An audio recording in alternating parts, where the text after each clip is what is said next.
Всех приветствую на моем канале. Сразу хочу поздравить всех Андреев с Днем Ангела. Я этот праздник много лет люблю. Он для меня был также интересен, когда я работал в кузне. Когда мы устанавливали ворота, нас всегда просили установить их так, чтобы их не могли снять. Потому что в этот праздник существовала традиция, так сказать, грубо говоря, в шутку воровать ворота. И вы знаете, это считалось проверка на вшивость хозяина. Все мы живем под какими-то замками, отделяемся друг от друга. Так вот, если хозяин реагировал спокойно, как шутку, находил их, ставил на место и жили дальше спокойно. О, да, он адекватный, с ним можно дружить, с ним вроде спокойно и весело. Если же он злился, то все понимали, кто он, что он, и каждый для себя делал свои выводы. Также девушки все любили гадать в эту ночь, которая уже прошла. Суженый мой ряженый хотели угадать, кто же будет их возлюбленный. Была такая примета, надо было ночью выйти на улицу и спросить первого встречного его имя. Так будут звать твоего суженого. Правда, неправда, но традиции я люблю.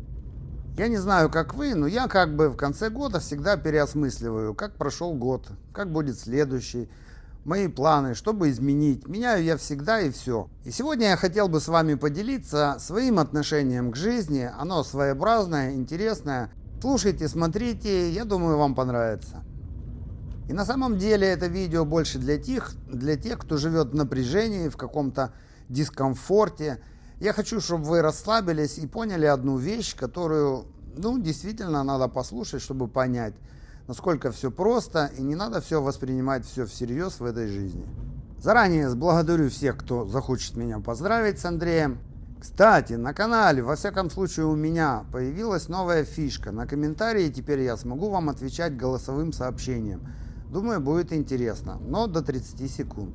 Так что вы будете получать теперь более полноценные ответы на ваши вопросы и комментарии. Ну а самая лучшая благодарность и поздравление будет от тех, кто на меня подпишется.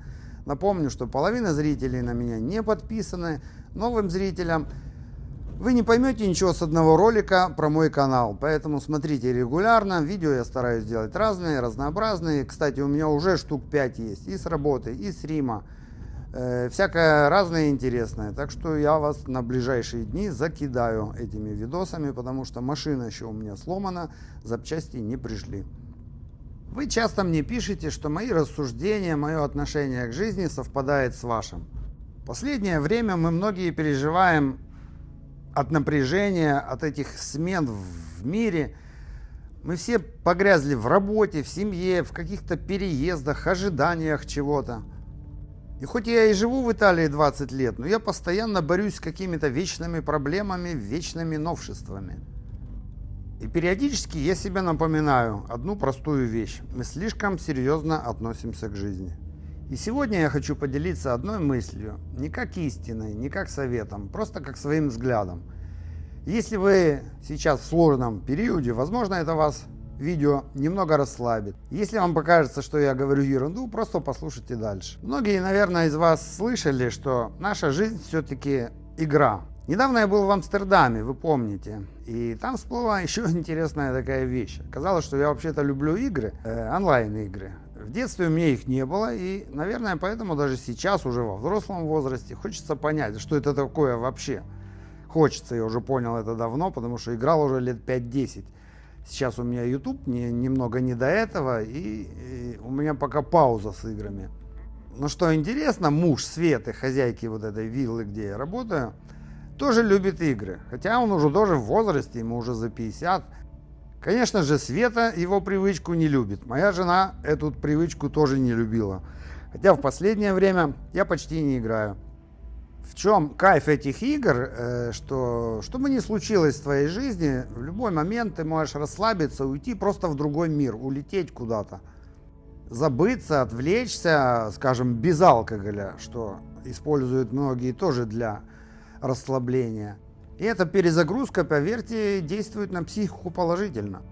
И даже то, что вы смотрите мой канал или YouTube вообще, ведь вы хотите расширить свой кругозор, особенно старшее поколение моего возраста, выросшие на радио, телевизорах, которые показывало и говорило такую нудятину, что сейчас посади вас за тот телевизор, вы уйдете в тоску и депрессию.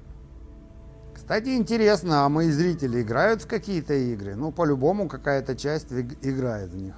Для тех, кто не в теме, напомню или объясню, что вы играете с живыми людьми. Да, там бегают там всякие человечки, но это каждый человек со своим характером, со своей стратегией. И в этом интерес. Можно, в принципе, общаться и даже голосовыми сообщениями. Настолько эти интересные современные игры. Так вот, что я понял для себя, играя в эти игры. Ведь все правила, вся жизнь в той игре, она очень похожа на нашу реальную жизнь. И то, что ясно и понятно там, в той игре, то совершенно мы не делаем и не понимаем в реальной жизни, потому что там вы смотрите на все со стороны, вы контролируете ситуацию в общем. А в реальной жизни вы не можете на себя посмотреть сверху, на ваши отношения, на вашу жизнь, как в кино. И именно даже психологи рекомендуют научиться так изредка смотреть именно на свою жизнь, как в кино. Это очень полезно. Так вы поймете и заметите очень много вещей, которые в реальной жизни не видите. И сможете понять себя лучше и что-то изменить. Мы все хотим что-то изменить. Так же, как и в игре, весь смысл постоянной смены. Смены территории, на которой ты играешь. Смены игроков, которые тебе подкидывает игра. Все так же, как в жизни. Мы все стремимся к какой-то идеальной жизни, побольше денег, теплоты, покоя, уюта. Ну, представьте себе игру, ну, говорим мы об игре пока, где у всех все есть и никому ничего не надо. Вот все утром проснулись, поели, погуляли, вышли с соседями, пообнимались, ну, у всех же рай просто вокруг. Порадовались жизни, опять пришли домой, дома все опять в семье хорошо. Ну, рай. И так до бесконечности. Работать вам не надо, вам регулярная игра подкидывает бабло, одежду, еду. К чему стремиться в такой игре? Вы вообще будете в такую игру играть? Нет, вы не будете в такую игру играть, потому что в ней нет главного движения, нет напряжения, нет риска, нет выбора, а значит нет смысла. Даже на крысах проводили такой эксперимент. Им создали идеальные условия, и что вы думаете, они все вымерли. И вот тут мы подходим к самому важному. Мы часто проклинаем жизнь за сложности, за тьму, за тупики, за эти самые таблички «выхода нет». Как в лабиринтах. Но если смотреть честно, это и есть уровень сложности, который делает эту игру игрой. Проблема в том, что в жизни нам никто не дает джойстик и не объясняют правила. Правила те, что нельзя, это у нас на первом месте есть всегда. А вот как выжить и победить, не очень-то учат нас. И в игре эту стратегию выживания и победы каждый выбирает сам. В любой игре есть простое правило. Ты должен усиливаться. Ты собираешь оружие, ты прокачиваешь навыки, ты меняешь и улучшаешь одежду и броню. Ты становишься сильнее, чтобы пройти дальше. И вот тут начинается самое странное. В жизни, ну, в такой же игре, как и там, мы ни черта не делаем для этого. Мы зашли на какой-то уровень, нашли работу, место, состояние и остановились, потому что здесь более-менее нормально, тепло, привычно, не страшно. И это самое важное, так как именно страхи наши у нас блокируют все. Страх заболеть, потерять работу, деньги, семью, умереть в конце концов. И вот если ты остановился в игре в таком теплом месте и не двигаешься по всем параметрам вперед, ты в этой игре превращаешься не в героя и даже не во врага. Ты становишься ботом, фоновым персонажем, тем, кто просто стоит, пока другие проходят уровень. И самое опасное, боту кажется, что с ним все в порядке.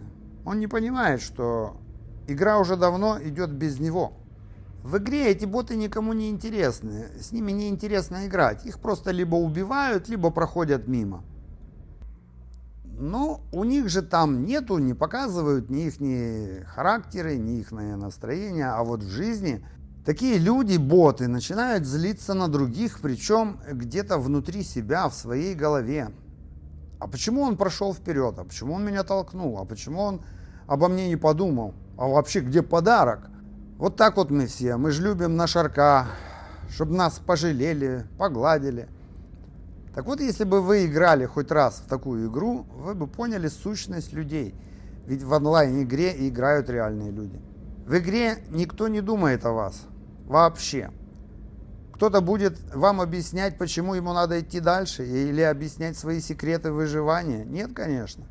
Даже в игре можно создавать команду и выживать командой.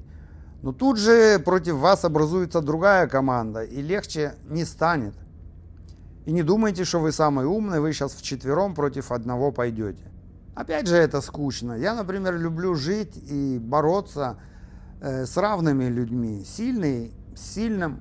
А просто, если ты сильный и выбираешь вокруг себя слабаков, если взять работу, то да, так часто происходит в бригадах. Бригадир набирает себе каких-то оленей и тихо управляет ими. Ими легко управлять. А я всегда говорю, если хочешь быть орлом, ты должен жить среди орлов. Недавно у меня тоже был ролик, как друг моего Юры, сына, развелся. Так вот, что я заметил, как-то меня осенило. А почему в этих играх никто не создает семью, бляха-муха? Получается-то, что семья это не бонус, это не то, что тебя будет двигать вперед. Семья это уже игра в игре. Отдельный режим со своими правилами, со своими рисками и проигрышами. И в какой-то момент внутри мы можем стать как будто противниками внутри семьи. Хотя вы не должны забывать, каждый в игре думает за себя и как выжить. Это основная ваша личная цель. Забыли вас уничтожить. Вы умрете, как персонаж. С вашего рюкзака после смерти заберут все ваши плюшки, которые вы собирали долго и упорно. Ваше крутое снаряжение и пойдут без вас дальше, ожидая ту же участь, что и ваша. Нету бессмертных. И все по кругу. Что бы вы ни делали в этой игре, вы все равно проиграете. Таковы правила. И в этом интерес игры. Все не могут постоянно выигрывать. Но в жизни-то все наоборот. Мы все постоянно хотим выиграть. Не дай бог проиграли, мы чуть ли не в депрессию можем зайти. Самое главное, надо научиться одинаково относиться и к выигрышу, и к проигрышу. И это касается всего. Вы можете выиграть сегодня, но завтра все равно проиграете. И к этому надо быть готовым. Рано или поздно появится надпись «Game Over». На самом деле в этом ничего нет страшного. Окончание предыдущей игры – это начало новой игры. Поэтому, как бы у вас все не было плохо в этом году, это просто окончание года. И с 1 января, даже не с 1, а с 21 декабря начинается новый этап, новый год и новые успехи и поражения. И так как у вас есть много опыта, следующий год просто обязан быть более интересный и насыщенный. В этом интерес любой игры, в этом интерес любой жизни и судьбы. Если вам скучно было в этом году, именно так же, как и я, вы можете взять и поменять на карте точку игры. Да, представьте себе, я ничего особо не раздумывал. Просто я хотел вот в свое время, 20 лет назад, поменять точку на карте. И я ее поменял. Все просто. Никаких политических соображений, никаких обид. Просто игра в другом месте. Ну, еще в заключение хотелось бы сказать. Игра для каждого из нас рано или поздно закончится. Пусть реальная наша, но не для остальных. И тут возникает такой человеческий вопрос. А запомнит ли тебя кто-нибудь из этих игроков? И неважно, добрым, злым, важно, вспомнят ли вообще. Если нет, то вы были просто ботом, фоновым персонажем, тем, мимо кого прошли и даже не обернулись. Хочу моим уважаемым зрителям напомнить. 21 декабря – день зимнего солнцестояния.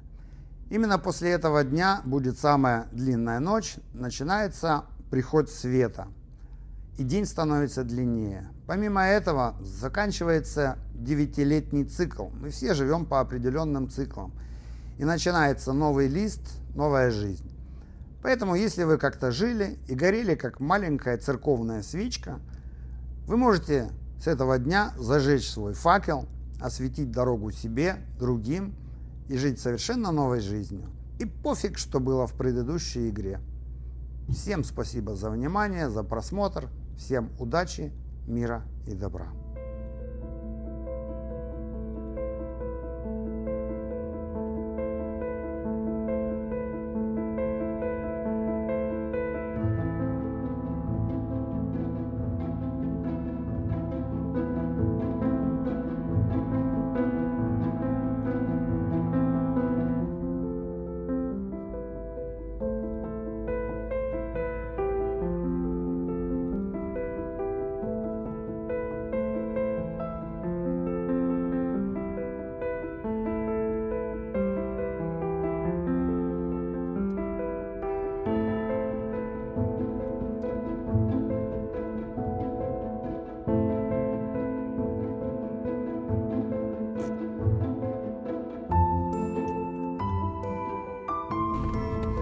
Здесь когда-то было водоем, карпов разводили, да, и другую рыбу. А говорит, что закрылись, дед старый уже был. Видите, а молодежь ничего не хочет делать. Ладно, еду дальше. И вот такой я настойчивый. Если я хочу карпа, я его найду. Я его где угодно достану. Пошел на базар. Che prezzo mi dai? Qual è? Prezzo che mi dai? Questa è 9 euro, questa è 5,50. È tutto in sconto, perché è un amico mio. Grazie.